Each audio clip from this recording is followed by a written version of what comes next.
You...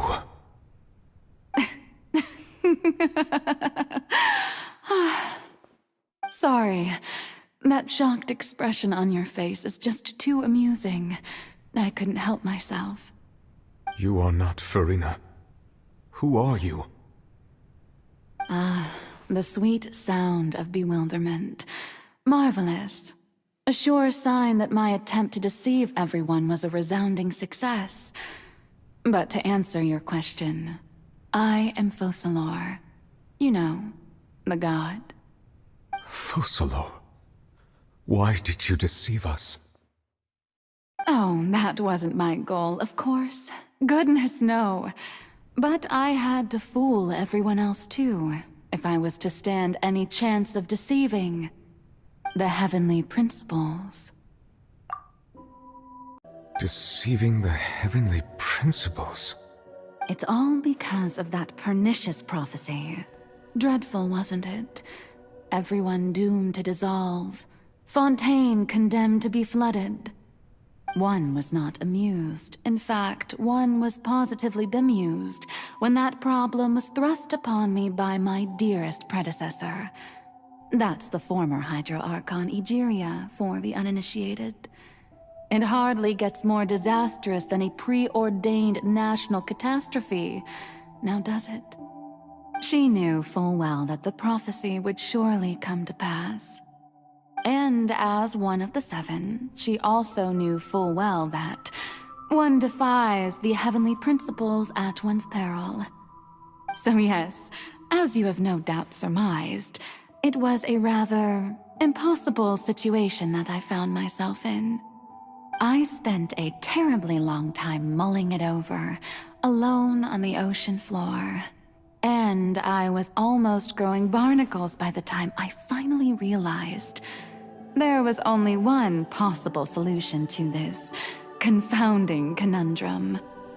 I had to outwit the heavenly principles, allow the prophecy to be fulfilled, ostensibly at least, while saving everyone at the same time. I'm a genius, I know. I can only assume that's why Egeria chose me as her successor. Although, looking back now, it was hardly the inheritance one dreams of. Between the task of saving the nation, the quotidian duties of the Hydro Archon, and not to mention the original sin of creating a new race of humans, I dare say she left me quite a colossal mess to clean up. But one can only play the hand one is dealt. I did not choose this, any more than I chose to be one of her Oceanid familiars. So you were also once one of the Oceanids, transformed into a human by Egeria's hand? Yes, I was. I always dreamed of becoming human. And I still do, even now. In my eyes, to be human is to be part of the greatest opera ever known.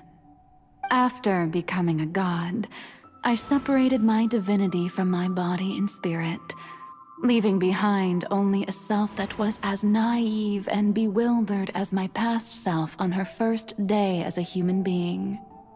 The me you see before you now is that divinity. And the human counterpart I left behind, I named Farina. She could feel joy, sorrow, and everything in between. She could be as vain and conceited, or as meek and vulnerable as she wished. Her strengths were of a kind only a human could possess, as were her shortcomings. But in my eyes, Farina's humanity was what made her perfect. She was perfectly human in every way. The person I always wanted to be. Anyway, so then I cursed her. All part of the plan, of course. The plan to deceive the heavenly principles. Do you still remember the final scene of the prophecy? The Hydra Archon alone, weeping on her throne. In order that the prophecy might appear fulfilled, I invited Farina to be an actress, to play the part of the Hydro Archon in the prophecy. Under the curse I placed on her, so long as I, Focalor's divinity, continued to exist, she could not die. But nor was she free to live her life in the pursuit of happiness. Instead, she was forced to take the stage in the opera house, to embrace the role of leading lady, to forever play the part of the god from the prophecy, all to create a deceitful appearance of that prophecy coming to pass. I suppose now you probably understand why your court is called the Opera Epiclese. But Farina is only human, isn't she? Even though she has had a long life, her mind is no stronger than that of any other ordinary human being. I cannot begin to fathom what she has had to endure. It must have been torture for her. It has indeed. And although she is, in a sense, me in human form, I most definitely owe her an apology for it.